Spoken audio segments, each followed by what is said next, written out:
Good morning, good morning, good morning, good morning mga kaibigan. Naimbag na bigat, kanyayo amin na po. Araw ng Sabado. Ngayon po ay araw ng Martes. Araw po ng Martes, May 27 at oras na po ng ating programang Todo Balita at Komentaryo sa DWIC Dagupan. Muli tayo ay magkakasama-sama hanggang alas 6 ng umaga. Inyong maririnig mga balita kaganapan sa lalawigan ng Pangasinan, sa ibang bahagi ng bansa at sa ibayong dagat. Ang inyong Katoda Balita, ako si Liway Manantan, Iparagiren. Ang aking partner si Kaaron Susanya daw at sa technical kasama natin Kaaron John Christian Lambino.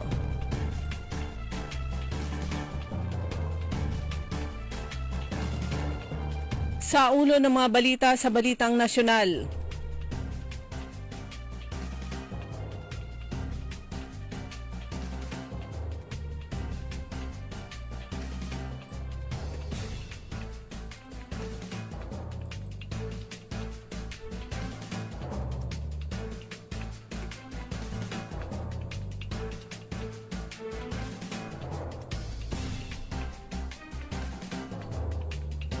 Mga PUV driver na may putok, dugyot, kakasuhan ayon sa LTFRB. Todo Balita. Pangulong Marcos may napili ng susunod na PNP chief ayon sa DILG. Todo Balita. Pangulong Marcos nanawagan ng pagkakaisa sa ASEAN. Todo Balita. Sa balitang lokal, mga magsasaka muling hinasa sa paglikha ng novelty items gamit ang corn husk sa bayan ng Bayambang. Todo Balita.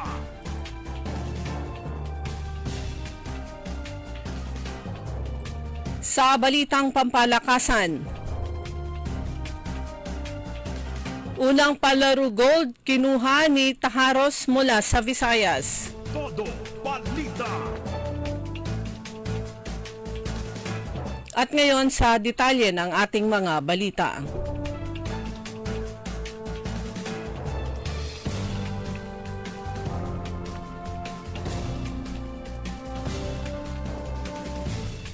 Nanawagan si Pangulong Ferdinand Marcos Jr. ng pagkakaisa at pagtutulungan ng mga lider ng ASEAN para sa isang makatao, inklusibo at tuloy-tuloy na pag-unlad sa kabila ng mga hapong kinakaharap ng rehiyon at ng buong mundo.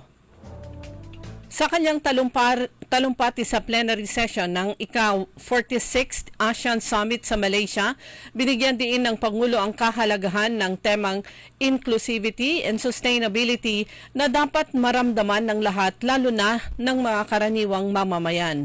Ayon kay Pangulong Ferdinand Marcos Jr., hindi sapat na may pag-unlad kung may naiiwang sektor ng lipunan. Gayun din ang pantay na oportunidad at tulong, lalo na sa panahon ng krisis, gaya ng pagbabago ng klima, pandemya at kahirapan.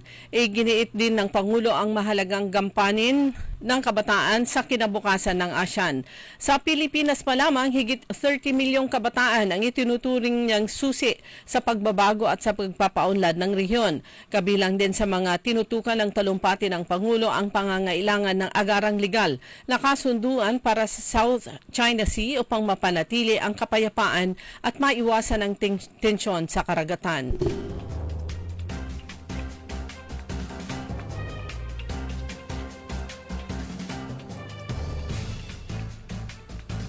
Inihayag ni DILG Secretary John Vic Remulla na may napili ng susunod na hepe ng Philippine National Police, si Pangulong Marcos. Sa press briefing sa Camp Karingal, sinabi nitong bahagyang nahirapan na maghanap ng susunod na PNP chief si Pangulong Marcos dahil hindi biro ang magiging trabaho nito, lalo na sa usapin ng peace and order sa bansa. Gayunman, tiniyak ni Remulla na kayang gampanan ng susunod na PNP chief ang pwesto at trabaho na iiwan ni PNP Chief General Romel Francisco Marbil. Naniniwala naman si Secretary Remulla na ang susunod na hepe ng PNP ay kailangang tapat, may maayos na track record at may may malinaw na hangarin para sa hinaharap ng pambansang pulisya. Sinabi ni Rimulya na hindi siya nagrekomenda ng anumang pangalan para sa PNP post dahil may tiwala siya kay Pangulong Marcos. Ayon sa kalihim, nag-usap na sila ng Pangulo tungkol dito at mas mabuti kung hihintay na lang ang anunsyo ng punong ehekutibo. Ilan sa mga matutunog na pangalang posibleng humalili kay Marbil ay sina PNP Deputy Chief for Administration, Police Lieutenant General Jose Melesio Nartates Jr., CIDG Chief Police Major General Nicolas Torre III, Lieutenant General Edgar Alan Okubo, ng PNP Chief Directorial Staff, Lieutenant General Bernard Manac, Hepe ng Area Police Command Western Mindanao, at National Capital Region Police Office Chief Police Major General Anthony Aberin.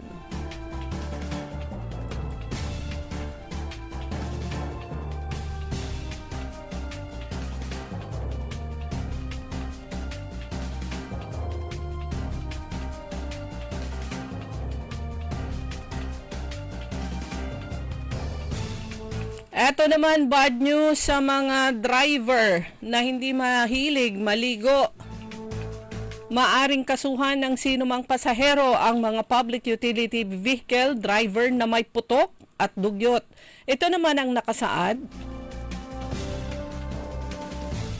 sa Memorandum Circular 2011-004 ng Land Transportation Franchising Regulatory Board, kung saan ang mga marungis, mabaho o may BO o body odor na driver ng mga pampublikong sasakyan ay pagmumultahin ng 2,000 pesos sa unang offense o unang pagkakahuli, 3,000 pesos mula sa ikalawang pagkahuli at multang 5,000 pesos at kanselasyon ng prangkisa ng sasakyan. Batay sa memorandum, mahigpit ang kautusan sa tamang pagsusuot ng uniforme at maayos na itsura ng mga PUV drivers. Dapat ay laging presentable ang mga PUV drivers. Gayunman, sinabi ng LTFRB na walang napaparusahang dugyot at mabahong driver dahil mas pinipili ng mga pasahero na bumaba na lamang at ng sasakyan at manahimik.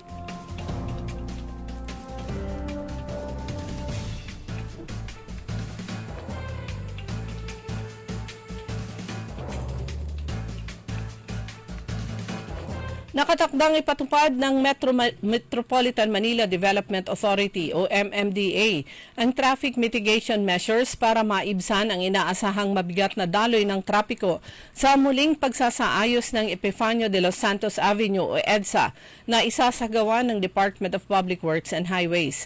Sa press briefings sa MMDA Communications and Command Center nitong Lunes, kaugnay naman sa EDSA Rebuild, sinabi ni MMDA Chairman Attorney Romando Artes na inatasan sila ni Pangulong Ferdinand Marcos Jr. na magpatupad ng mga mitigating measures upang maiwasan ang Carmageddon sa panahon ng EDSA Rebuild Project. Sa ilalim ng odd-even scheme, ang mga sasakyang may plaka na nagtatapos sa odd numbers, ito yung 1, 3, 5, 7 at 9, ay hindi pinapayagang gumamit ng EDSA tuwing Lunes, Miyerkules at Biyernes. Samantalang mga sasakyang may plaka na nagtatapos sa even na numero kagaya ng 24680 ay ipinagbabawal na dumaan sa EDSA tuwing Martes, Huwebes at Sabado. Bawal sa EDSA ang mga provincial bus at truck na may perishable goods, mga garbage truck at mga aviation fuel delivery truck. Sila ay papayagang tumawid sa EDSA mula alas 10 ng gabi hanggang alas 5 ng umaga. Tatanggalin na rin sa EDSA ang mga bike lane separator.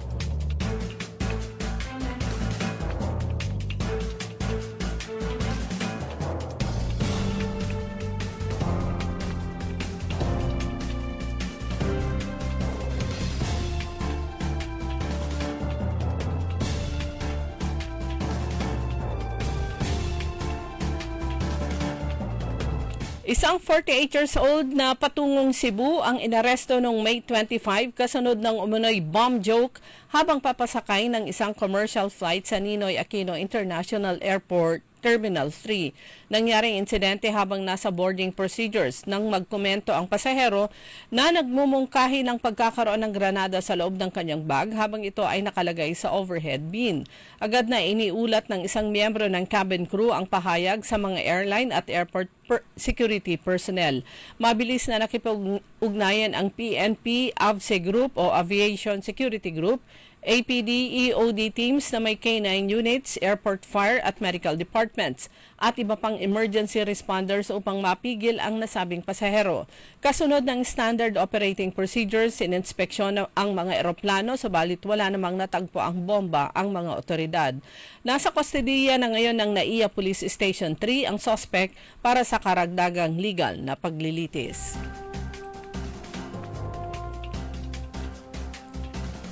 Dumako naman tayo sa mga balitang lokal.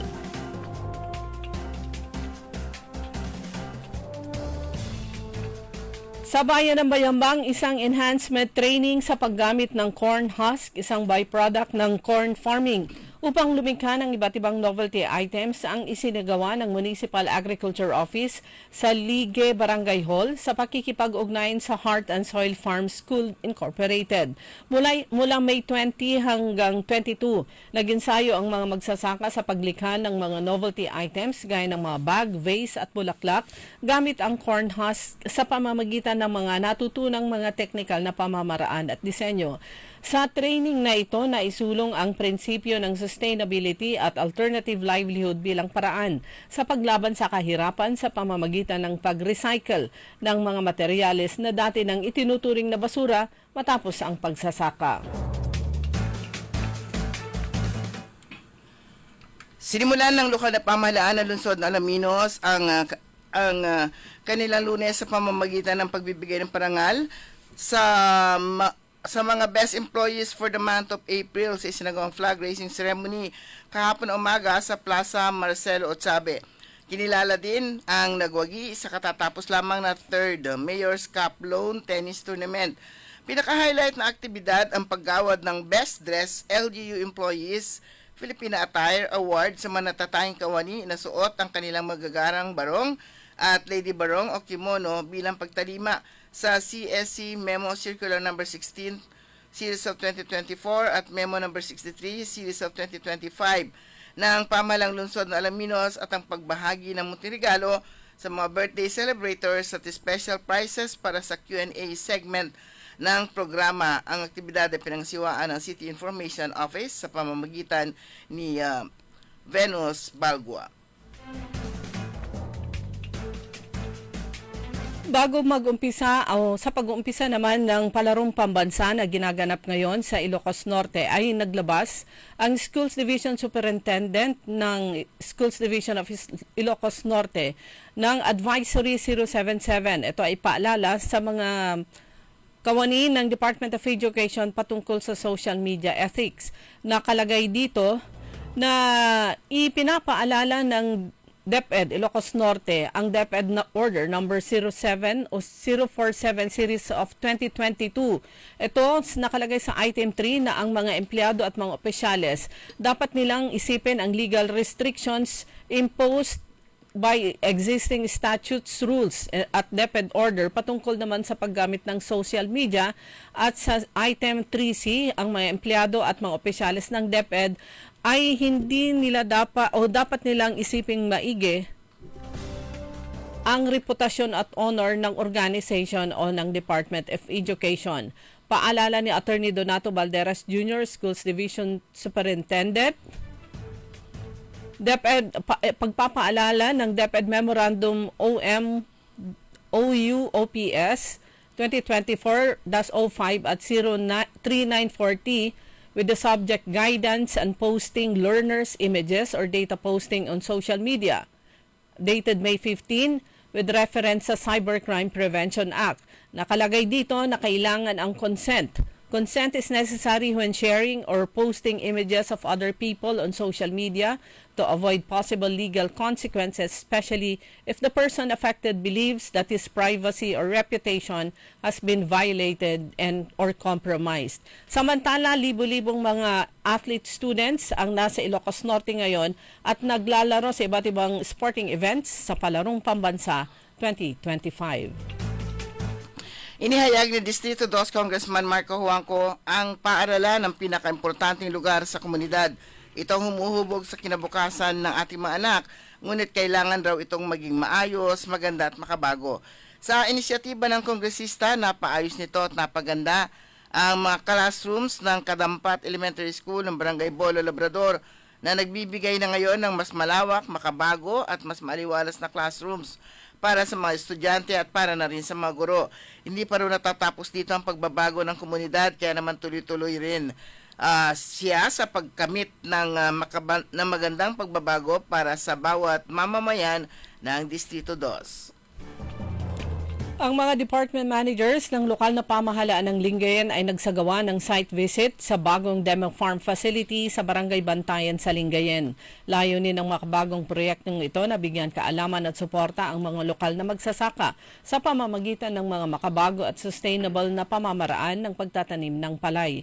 Sa tulong ng Municipal Agriculture Office ng Lingayen, isinagawa ang mga pagsasanay upang maiangat ang kakayahan ng mga magsasaka at mapalawak ang kanilang kaalaman sa makabagong teknolohiya sa agrikultura, isang malaking hakbang patungo sa mas maunlad at matalinong pagsasaka para sa komunidad sa Lingayen. Inanunsyo ng alkalde ng Mangaldan ang isinagawang flag raising ceremony kahapon ng pagsasagawa ng bayanihan at tindaan na isang community clean-up drive sa pamilihang bayan na gagawin ngayong araw, May 27. Hinimok ng alkalde ang mga kawani ng lokal at national agencies sa bayan na aktibong makilahok sa paunang paglilinis sa palengke upang may parating ang kanyang pinaigting na direktiba na ugaliin ang pagpapanatili ng kalinisan at kaayusan sa palengke sa bayan na dinarayo di lamang ng mga taga rito o taga Mangaldan kundi maging nang mula sa ibang lugar. Maging ang mga market vendor at stall owner inanyayahan na makisa sa sama-samang pagbabayanihan sa pamilihan. Sa isang banda, pinangasiwaan ng nasabing flag raising ceremony ng Municipal Treasury Office, Real Property Tax Section, and Business Permit and Licensing Section na dinaluhan ng iba't ibang sangay na ginanap sa Municipal Hall grounds. Dumako naman tayo sa mga balitang pampalakasan sa Palarong Pambansa. Isang anak ng fish vendor sa Leyte ang kumuha ng unang gintong medalya sa 65th Palarong Pambansa kahapon sa Ferdinand E. Marcos Memorial Stadium Track and Field. Nagsumite si Krisha May Taharos ng Region 8 ng bilis na 10 minutes 16 seconds at 16.6 seconds para pagreynahan ang secondary girls 3,000 meter run ng athletics event. Nakatakda pa siyang tumakbo sa 1,500 meter run sa Huwebes para sa hangad na back-to-back gold. Samantala, sa basketball naman, magiging abala ang Alas Pilipinas sa mga susunod na buwan para paghandaan ang pagsabak sa FIVB Men's World Championships. Sasabak ang Pinoy Spikers. Sa volleyball pala ito, hindi basketball. Sasabak ang Pinoy Spikers sa Asian Volleyball Confederation Men's Nations Cup na idarao sa Bahrain mula June 17 hanggang 24. Sumanya ka buwan ating newscast sa ating todo balita at komentaryo. Kami po yung mga tagapagbalita ko po, si Susan Valdez Siadaw. Ako naman si Liway Manantani Paragire. Ang oras po natin alas 5:27 ng umaga. Todo balita. Ang balitang ito ay inihatid sa inyo ng Bingo Plus. Download Bingo Plus app now on Google Play and Apple App Store for a chance to win up to 312 million pesos jackpot prize. Visit bingoplus.com to learn more. With Bingo Plus, bingo sa saya, plus sa panalo. Gaming is for 21 years old and above only. Game responsibly. Keep it fun. Magandang araw po sa ating lahat, sa ating mga bisita. Inaanyayahan ko po kayo sa aming lungsod ng Alaminos para po mabisita at ma-experience ang ating mas pinagandang 100 Islands. Marami na pong pagbabago sa ating mga isla at sana makita namin kayo dito sa aming lungsod para po makapag-swimming, makapag-enjoy kasama ang inyong barkada at ang inyong pamilya itong summer vacation. So tara na dito sa Alaminos City para sa ating 100 Islands. Ang patuloy na pagpapaganda sa 100 Islands National Park at lungsod ng Alaminos ay pinangungunahan ni Mayor Art Brian Celeste. Hoy mga suki, hanap nyo ba ay mga murang bilihin, malinis at sariwang pagkain sa pang-araw-araw at handaan tuwing may okasyon? May suggestion kami sa iyo. Tayo na sa Macador Market na kung saan inyong mabibili ang mga mura, sariwa, malinis at ligtas na bilihin tulad ng karne ng baboy at baka, manok, isda, gulay at iba-ibang sangkap sa pagkain. Matatagpuan din sa Macador Market ang dry goods, groceries, eateries at fruit section. Kaya ano pang hinihintay nyo? Gawing bongga ang handa mo everyday with Macador Market. Macador Market is open from 4 a.m. to 8 p.m. Visit us at Macador Market, Galvan Street at Zamora Street sa downtown, Dagupan City. For high appraisal and quick processing, avail of a City State Savings Bank jewelry loan. It's the handy, perfect solution for your temporary medical, educational, business, and other needs. Get a jewelry loan at only 2% per month and for a term of 6 to 12 months. Just bring one valid ID and proof of income. Your precious jewelry would be insured and there are no hidden charges involved. You've saved for and invested in jewelry for such a time as this. Let City State Savings Bank lend you some of the cash it's worth for when you need it the most. Inquire now at your nearest City State Savings Bank branch or call 8470-3333 or visit us at our Facebook page. Narito na ang Filipino Mirror, ang unang tabloid sa negosyo. Nagtatampok ng mga eksklusibong balita at impormasyon ng pagtatagumpay sa negosyo. Ang tabloid na nagbibigay ng gabay at inspirasyon sa pag-unlad at pag-asenso. Filipino Mirror, naglalaman ng mga nagbabagang balita, napapanahong issue, may init na opinyon at komentaryo. Filipino Mirror, ang unang tabloid sa negosyo. Pinarangalan ng Gawad Tanglao bilang natatanging pahayagan sa 3 magkakasunod na taon at marami pang pagkilala. Kaya bumili na at magbasa ng Filipino Mirror ng umasenso sa pagnenegosyo. There is a place where memories live forever.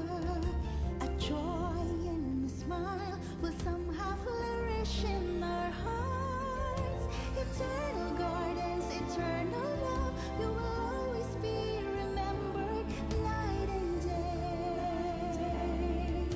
Eternal gardens, a glimpse of heaven on a patch of earth.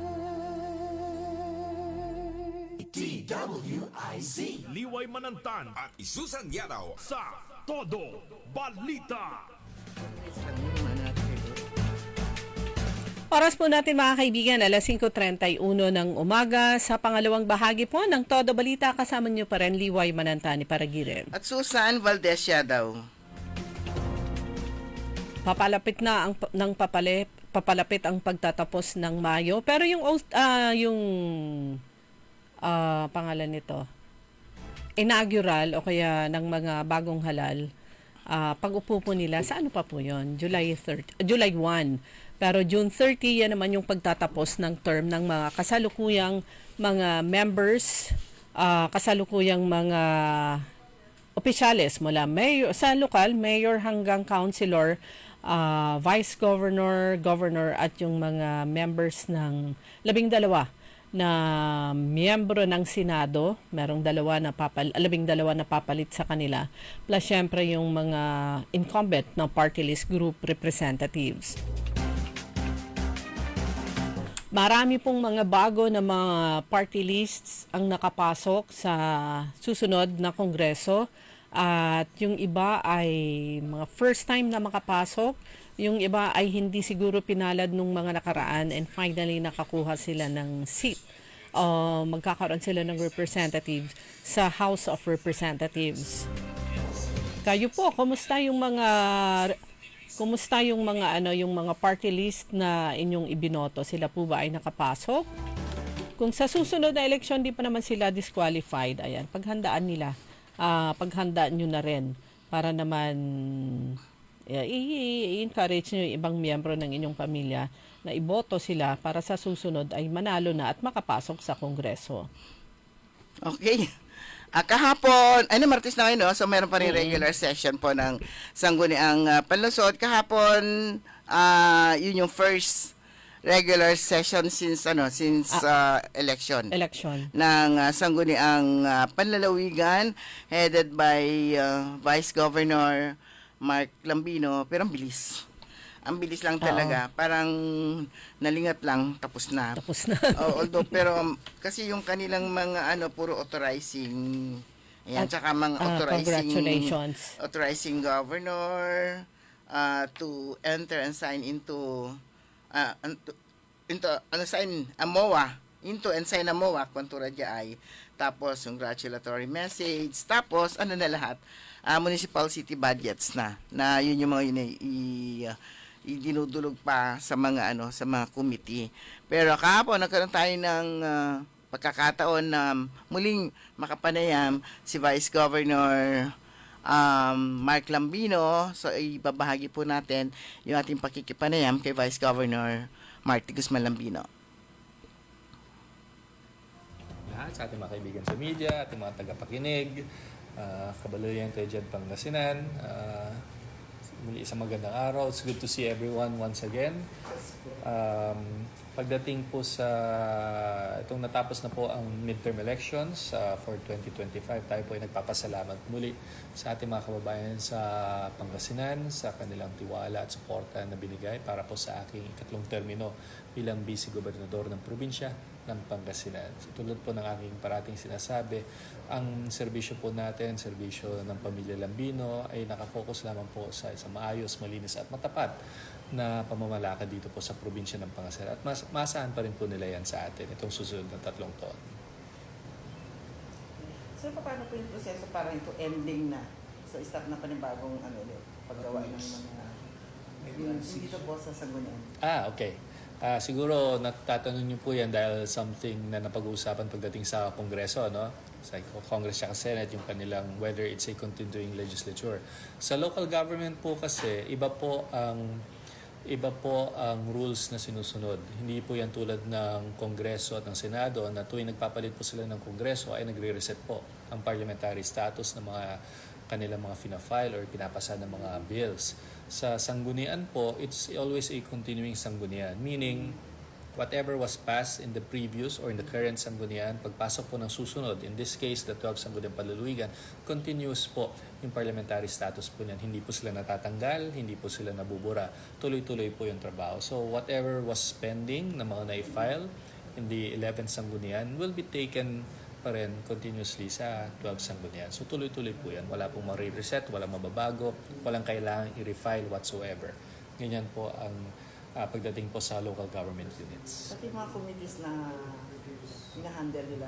You're talking about pagdating naman po sa chairmanships, that is something that needs to be discussed by the 12 Sangguniang Panlalawigan kasi kasama po yan doon sa, of course, mandatory po, kailangan namin magpasa ng bagong internal rules of procedure ng 12 Sangguniang Panlalawigan, i-adapt po dyan. Tapos kasama po dyan ng pinag-usapan yung mga membership ng committees, yung mga chairmanships, kung magbabago po ba ng mga standing committees or magbabawas, magdadadag, etc. Nakalagay po yan doon sa internal rules of procedure. Na pag-uusapan po naitatakal po yan during the targeted natin na first session ng 12 Sanggunian sometime itong July. Especially because you have 3 new members. Yes po. Actually, every time naman po, kahit let's say hypothetically wala pong nagbago sa composition, ganun pa rin po. We still have to pass and we still have to adapt rules of procedure for every sanggunian. Ganun po yan. Every term naman po yan, nag-adapt. So, yung mga admin cases na pinaldi na pending resolution pa, what will happen? Like I said, all legislative matters that were filed in the committees are continuing naman po yan. So, hindi naman po, yes, po. Subject to the rules of procedure and rules of court na ina-adapt po ng, let's say, ng Blue Ribbon Committee. Maski mag-iiba na ng chairman? yung Blue Ribbon? Yes po, hindi po magbabago yan. Ang work po naman kasi ng Sangguniang Palaluigan is not dependent on who the chairman is ng committee, but rather we follow rules and procedures pagdating po dyan. Yung committees, yun ang mababago. Like I said, kung sakaling magbabago po, magdadagdag o magbabawas po ng committees o magpapalit po ng chairmanships, pag-uusapan po yan ng 12 Sangguniang Palaluigan pagdating po after June 30. Pero yung mga incumbent pa rin na board members, they have to report pa up to... Well, officially, the legislative calendar of the 11th Sanggunian would end on June 30, officially.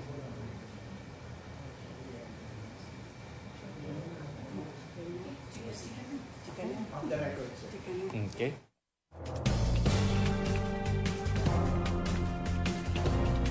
Ayan na, si Vice Governor Mark Lambino. Kasi kung minsan meron yung mga interviews na mas okay yung kwentuhan eh. Lalo na yan katatapos yung lang ng yung off the record, yun yung mas masarap na topic o yun yung highlights, yung mga off the record, mga kwentuhan lang.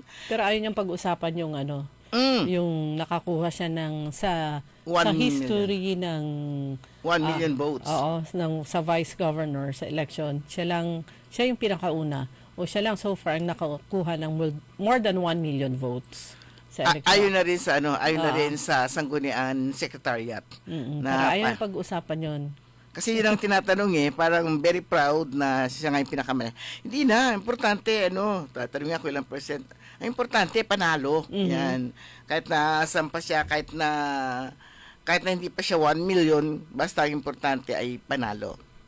So yun, yun po yung naganap na napakaikling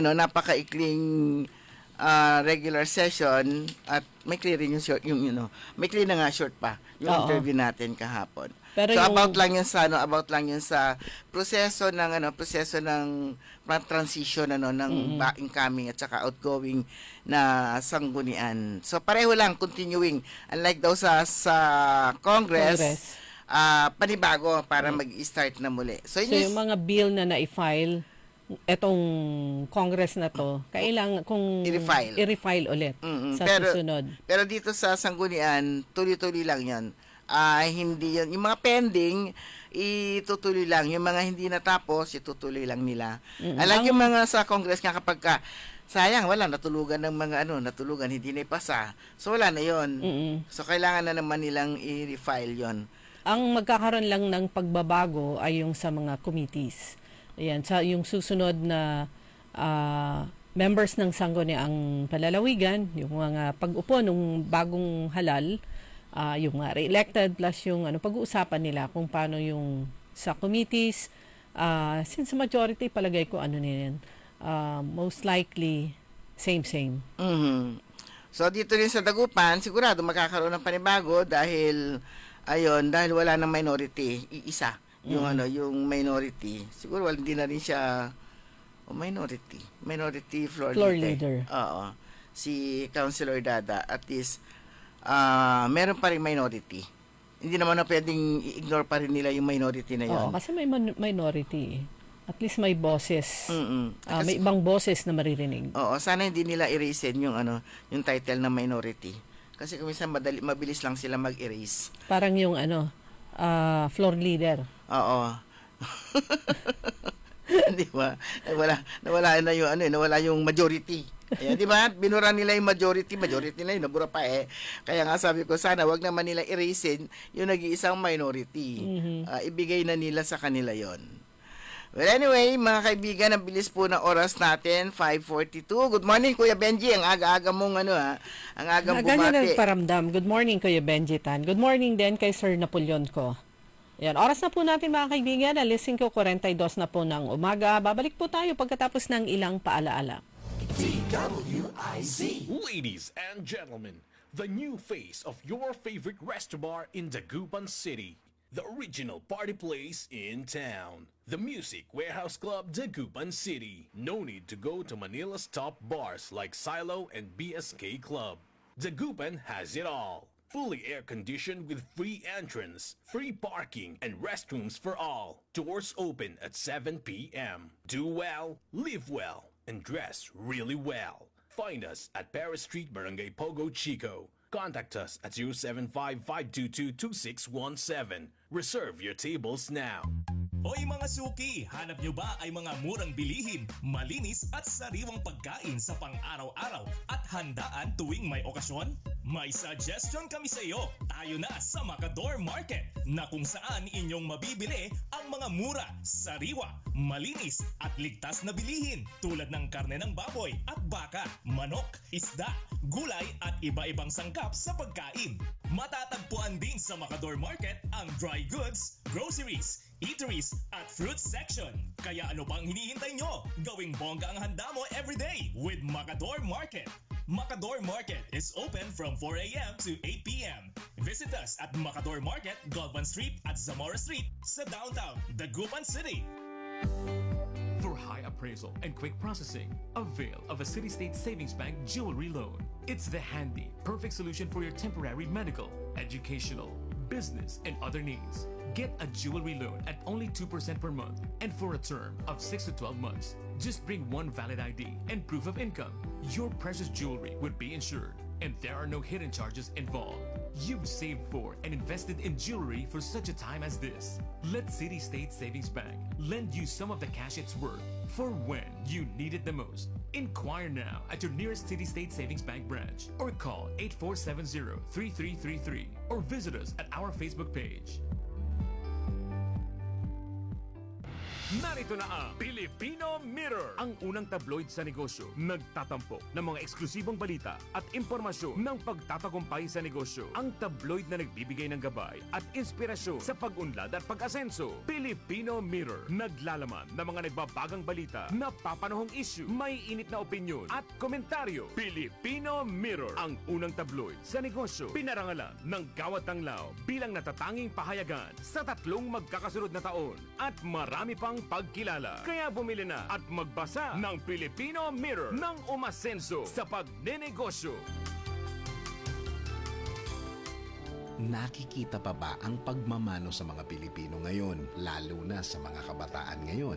Meron siguro, pero yung iba, inuutusan pa. Huwag sanang mawala ang tradisyong ito na nagpapakita ng paggalang sa nakatatanda. Atin ito, Pinoy ito. Kapag nakakita ng kabataan, paalalahanan at tanungin, nagmano ka na ba?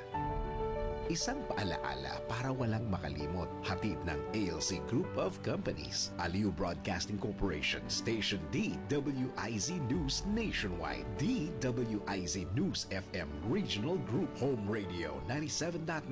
Aliw Channel 23. City State Properties and Management Corporation. Vista Hotel. Manila Grand Opera. City State Tower Hotel. City State Asturias Hotel Palawan. Eternal Gardens. Eternal Plans. Eternal Crematory Corporation, Eternal Plans, Mortuary and Chapel Services, Asian Security Services, and Investigation Agency, Eastern Defender Security and Services Inc. At ng Red Falcon Detective Agency Inc. There is a place where memories live forever. A joy and a smile will somehow flourish in our hearts. Eternal gardens, eternal love, you will always be remembered night and day. Eternal gardens, a glimpse of heaven on a patch of earth. DWIZ Liway Manantan at Isusan Yaraw sa Todo Balita. 13 minuto na lang bago alas 6 ng umaga sa mga taga-bayan po ng Basista. Meron pong advisory ang lokal na pamahalaan patungkol sa kanilang Basista Educational Assistance Program. Malapit na ang pasukan para sa mga magkukolehiyo po ito. Para sa mga incoming first-year college students na nahihirapan sa pinansyal upang makapag-aral sa kolehiyo. Ayan, ito po yung para sa inyo, BEDA ng bayan, BEDA kasi BE, Basista Educational Assistance Program. Mula May 28 hanggang June 5, tatanggap ang lokal na pamahalaan ng mga application ng mga nais mapabilang sa programang ito, lahat ng mga aplikante ay dadaan sa screening at qualifying exam na gaganapin naman sa June 11 sa Basista National High School. Ito ay programa ng lokal na pamahalaan ng Basista sa pamumuno ni Mayor Jolly Risuelio and Vice Mayor Dante Bustarde at syempre ng mga miyembro ng Sangguniang Bayan. Take note ha, magkakaroon sila ng screening, syempre yung application, plus qualifying exam. Maliit lang yung kanilang financial assistance pero dadaan pa rin sa screening at exam. Yung mga gustong mapabilang sa mga estudyante mula sa bayan ng Basistan, makakatanggap kahit papaano ng educational assistance. Kaya educational assistance kasi nga maliit nga Maliit lang. Dito rin naman sa Mangaldan, Municipal Scholarship Qualifying Examinations, yung schedule nito sa May 29 Thursday, merong by batch ito. Batch 1, 7 a.m. registration, 8 to 10 a.m. examination. Meron din batch 2, 10 a.m. registration, at batch 3, 1 p.m. registration. Ito rin yung meron din sila, ang venue naman ng registration sa Municipal Wellness Center examination sa 3rd floor ng Municipal Hall. Ito po yung very proud po tayo kapag natawag kang scholar kasi dumaan ka sa tinatawag na qualifying examination. Nag-exam, hindi kayong basta pinulot ka lang at itinuro ng kahit na sino, bigla ka na lang scholar. Kasi kapag yung mga hindi pinaghirapan na scholarship, kung minsan hindi rin nila pinaghihirapan yung kanilang pag-aaral. Yung iba talaga kapag scholar talaga, mas nagsusumikap tong mga to kasi takot silang matanggal sa sa scholarship. So diyan po sa Mangaldan nito, ang kailangan dalhin nyo, black ball pen, valid ID, school ID or national ID, and admission slip. Meron ding dress code to, white t-shirt, at hindi allowed ang paggamit ng gadgets and calculators. Yun.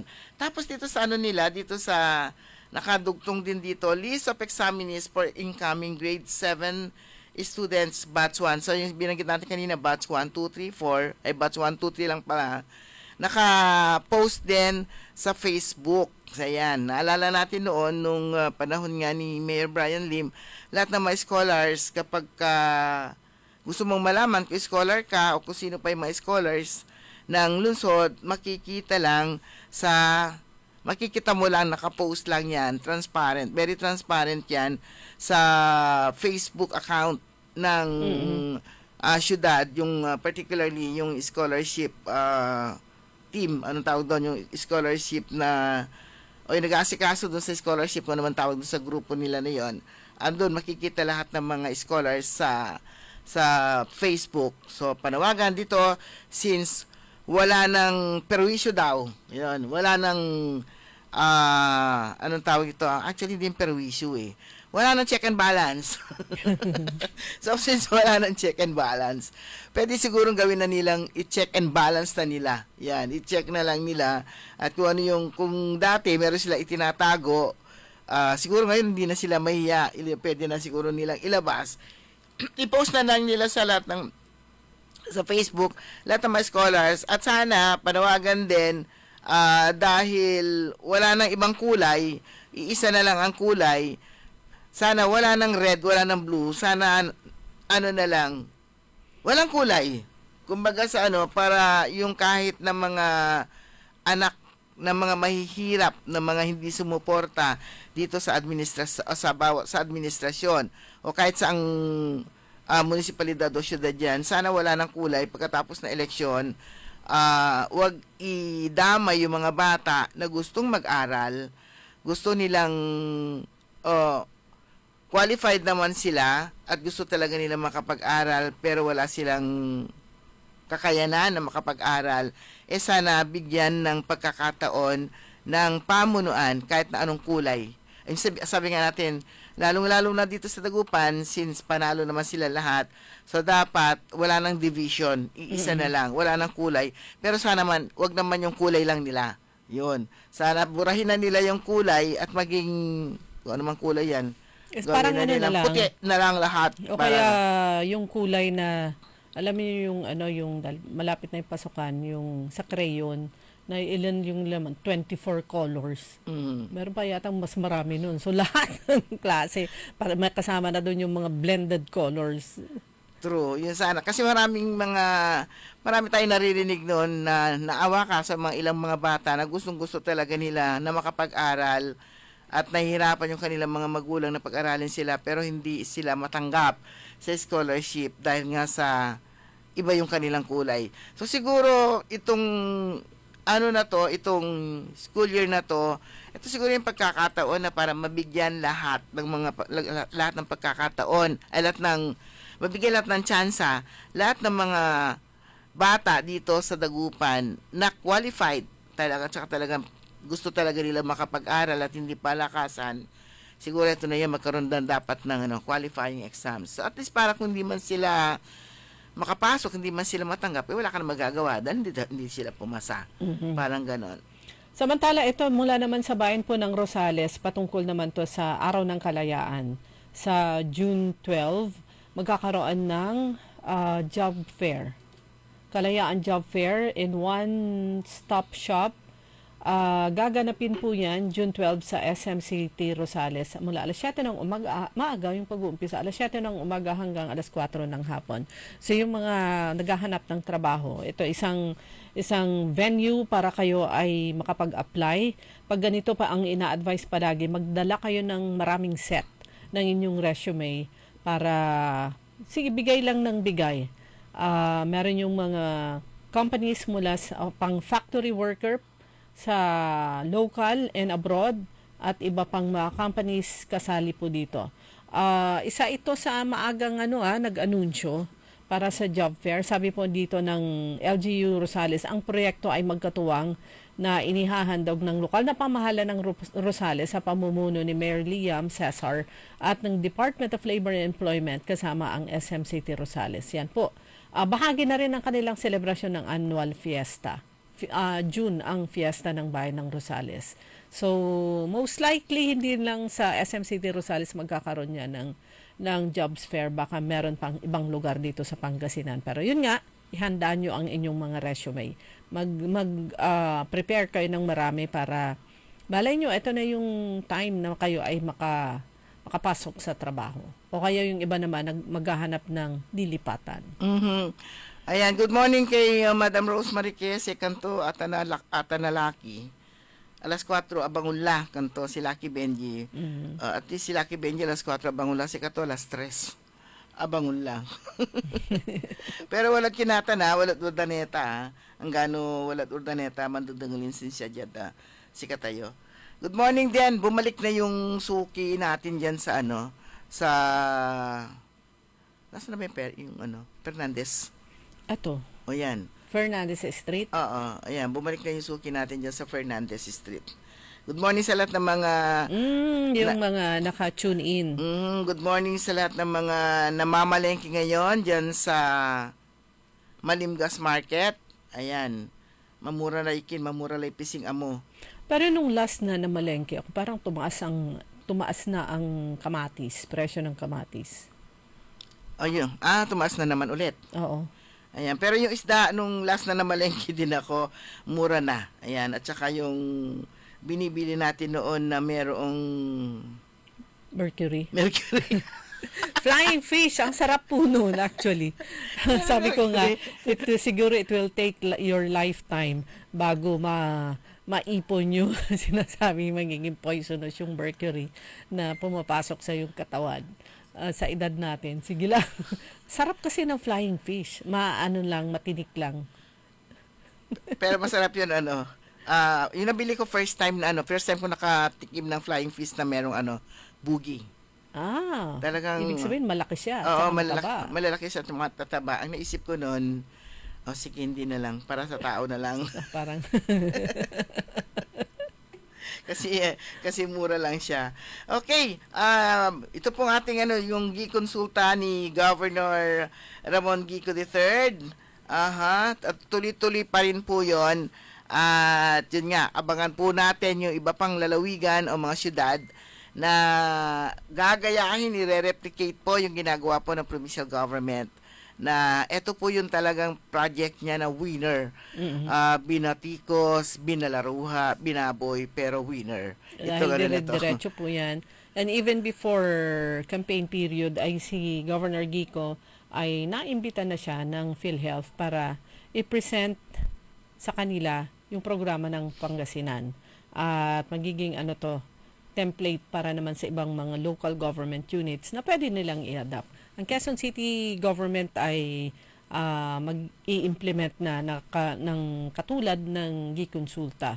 Ito po yung i-enroll ng lokal na pamahalaan yung kanyang mamamayan sa e-consulta program ng PhilHealth. Pero syempre dahil ibang lugar yon, kakaroon ng ibang pangalan. Pero good morning kay Cecilia Morante, kay Yayo Yoko Batutay, Glory Sanchez Maramba, ganun din kay Rodel Edades Peralta, at sa iba pa na nakatutok si Achicora Aquino at Kuya Marjan sa Barangay Tabang Dagupan. Marife Munoz, Gloris Chito Ana Quebral, kay Jolin Santipolo, good morning. Ayan. At sa lahat pa rin po ng ating mga suki, magandang umaga po. Martes ngayon, regular session po ng Sangguniang Panlunsod. So mga kaibigan, wala na po tayong sapat na oras ng tabayanan po ninyo. Susunod agad, early in the morning, makasama po ninyo si Karen Orly Navarro, programang Todo Balita at Komentaryo. Kami nyo nakasama. Sa technical side, si John Christian Lambino. Ako po si Liway Manantan Iparagire. Ako naman si Susan Valdez Yadaw. Magandang umaga po sa inyo lahat. Sumainyo ang Todo Balita, Lunes hanggang Sabado dito sa DWIZ FM 89.3 News Radio Dagupan.